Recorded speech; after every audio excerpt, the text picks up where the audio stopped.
Hey, good people, this is your Dom, back with another YouTube reflection. And this is a personal journal for contemplative people looking to think, grow, and have impact in the world. So, hey, I'm here for part two, or take part two.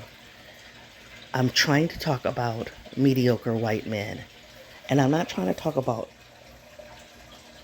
yes, and I'm struggling with that framing because politically and ethically, it feels like a violation to my ethics.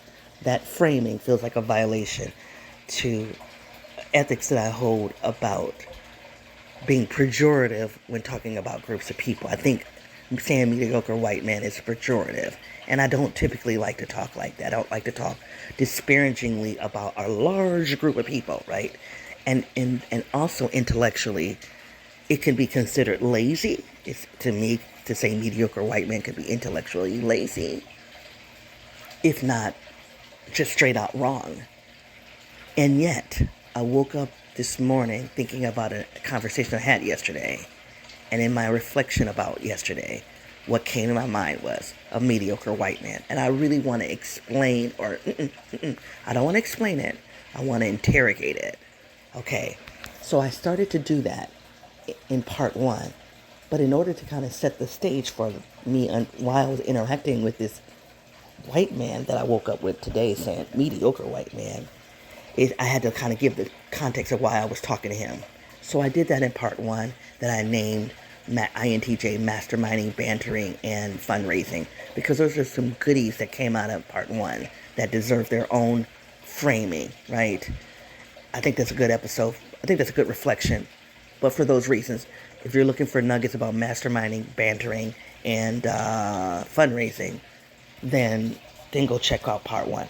But for this part two, I'm going to try it again. I'm going to try to get inside and interrogate this framing called the mediocre white man, okay?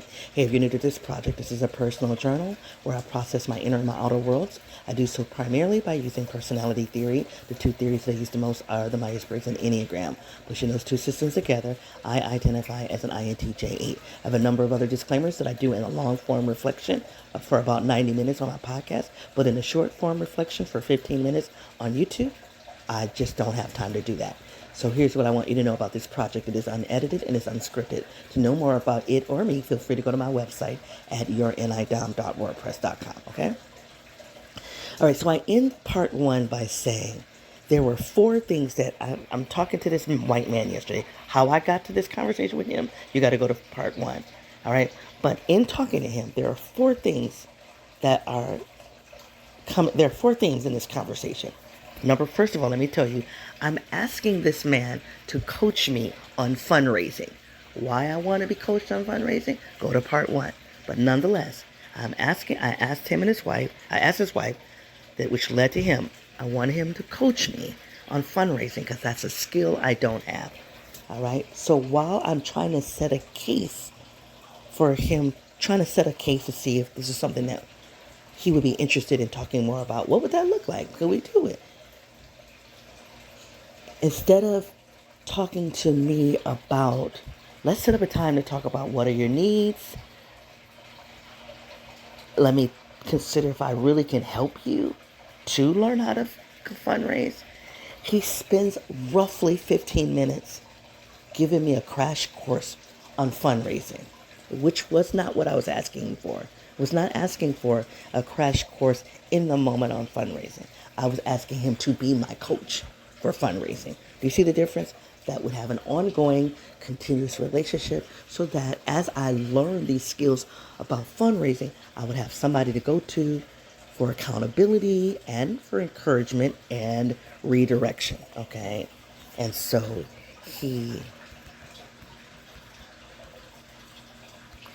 so that's number one. Number one, I wasn't able, and I kept trying to steer the conversation back towards my real interest in connecting with him. Okay? All right. And that's not a big deal because the value of it is that I wasn't able to really direct him I wasn't able to move him in the direction I wanted to go. At least not on the surface. But because when you banter, when you go to part one, I'm bantering, to network, to look for resources. You never know what the goodies are. So you can have an intention when you're networking and bantering, but you've got to keep an open mind because something else might pop out. So that's the philosophy I have. All right, so that's okay. I just want to make it known for the record that I was not able to direct him into talking about a coaching relationship. Okay, do you guys understand the difference? My pro focus is I want to talk about coaching so I can learn within the context of fundraising. I wasn't interested in talking about fundraising at that time. Okay, fine. He then proceeds to talk to me about fundraising. All right, and so if you go to part 1, I talk about that there were 2 goodies. There were 4 things in that conversation about fundraising that popped up. 2 of the 4 things were of value: the logistics of fundraising and the psychological aspects of fundraising. And I would love to talk about that too. What he said wasn't really new though. And I want to talk about that, but I have to do it at another time. The logistics and the psychology of fundraising really wasn't new to me. So then in the backdrop of my mind, I was like, if this isn't new, why are you needing this? Because I still needed it. There was something I was getting in those 2 buckets. And I was, in the backdrop, I was processing that. Like, he's not telling you something you don't know, but you need this all the same, okay? I have an idea about why, but anyway, that's the 2. Then there were other 2 things. There were 2 other things that he was doing in that conversation, in the fundraising conversation. And one was about my business, which I'm going to have to come back to that. One was about my business. He was giving me advice on how I should approach my business. And that's third. And the other thing was about racial politics when it comes to running a business and fundraising. And he was a white man, and I'm a black woman. And I didn't stop him from those 2 other streams of thought because I was accepting that. I was accepting the total ball of yarn. In this ball of yarn, we have different colors. I was accepting that in order to get to the 2 colors that I wanted about logistics and psychology, then these other 2 colors, I had to deal with it. I had to deal with it, and then I was going to sort and separate it later. So he was giving me a ball of yarn. I was going to come back later, take that ball of yarn and separate it and take out from it what I wanted and discard what I don't want, right? That's just what I was going to do. Now, I will admit that when he starts to try to give me advice about my business, as I'm trying to, initially, mostly that conversation, as I'm trying to redirect him back to the conversation of coaching, him being the coach, me being the coached, Coach E, I did try to correct him, clarify. Like, as he was trying to give me advice about my business and business strategy, and he was making some big leaps. He was making some assumptions. So as he was making assumptions about my business, I would come in and I would clarify it. Like, no, right? Okay. And I couldn't, my pride, part of me was like, just let it go. Just let it go. But my pride I couldn't do that. And when he starts trying to have this racial conversation, which he never calls race. So the first thing he did that I knew was race. I knew it, but I didn't have the evidence, nor did I care. The first thing he did was he said, oh, you remind me of so-and-so. You remind me of Miss Janice. Okay? I already knew Miss Janice was black. Why did I know Miss Janice was black? As an NI-Dom, I know the patterns, right? There's a pattern that when you're talking to a white person and they say, oh, you remind me of someone, they almost never are saying that you remind them of another white person. They never say you remind them of another. They reduce you to race. They reduce you to being a black woman. And then you're familiar to them through that category. I'm almost 54 years old. I'm not new. This is not my first time at the rodeo. And the social justice part of me would have leaned into that, and I would have interrogated it. And I would have pushed into him, and I would have made him realize the pattern that I have experienced in the world. I would have given him that pattern and made him confront it. And then he would have walked away being a better person. He would have never acknowledged it to me, but he would have walked away understanding, like, oh, the next time I walk into another black woman, do not reduce her. If not so easily, all right?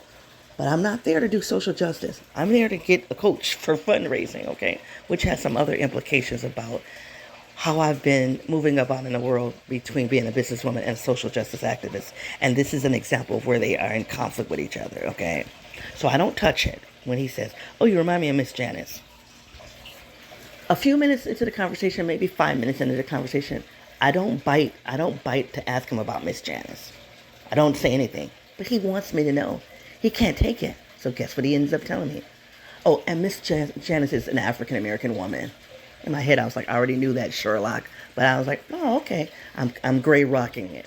And gray rock is a method you use with narcissists. I'm not calling that man a narcissist.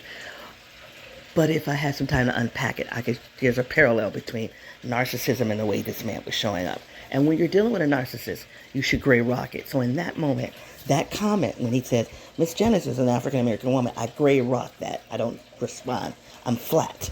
All right? I give him a very flat INTJ woman, just affect. All right, a few minutes more into the conversation, he starts to tell me that when he worked with Miss Janice, and Miss Janice was probably asking him to do very similar to what I was asking. I'm having a connection right now. Miss Janice may have been asking him to help her learn how to fundraise. I don't know this for sure, but what I do know for sure is he tells her, I can go and ask the people for the money. Let me go do it, which I thought was nice of him, right?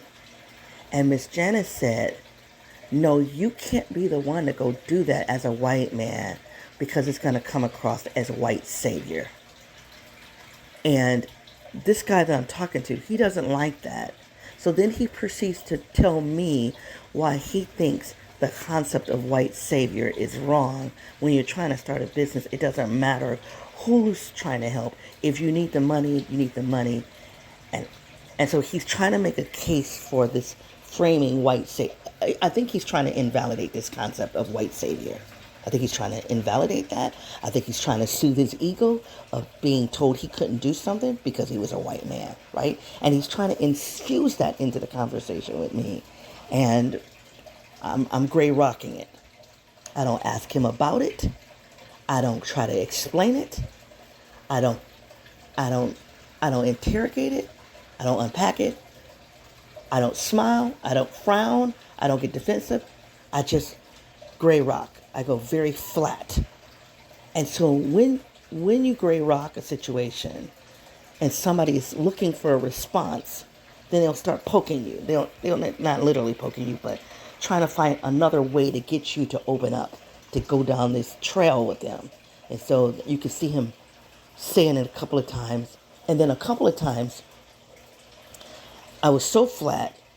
And any other time in the conversation, I'm like, and I'm colorful, no pun intended. I'm engaging him, and I'm like, oh, I'm responsive. But when he's doing this, trying to get me to go down this racial pathway with him that he doesn't want to call race, I'm flat. And so then he repeats himself. He backs up, and then he tries to reframe it. Same thing, but he's trying to say it a different way because he's trying to get a response. And then when he gets nothing from me, he says, do you understand what I'm saying? And I then come back and talk about fundraising. And then he takes the bait and he talks about fundraising, and then he comes back to the race piece. So I'm running out of time. So there's going to be a part 3. But if this reflection has had any value for you, please give it a heart thumbs up or a like. If my talking about race, recognizing racial patterns, as an NIDOM, the gray rock method, if any of that relates to a conversation you've had in the world, please take this link and share it with those participants. If my moving about has caused some randomness in you, I would love to hear it. You can find me on my website at yournidom.wordpress.com. You guys, it's been a pleasure hanging out with you. Until I come back, be well. Bye.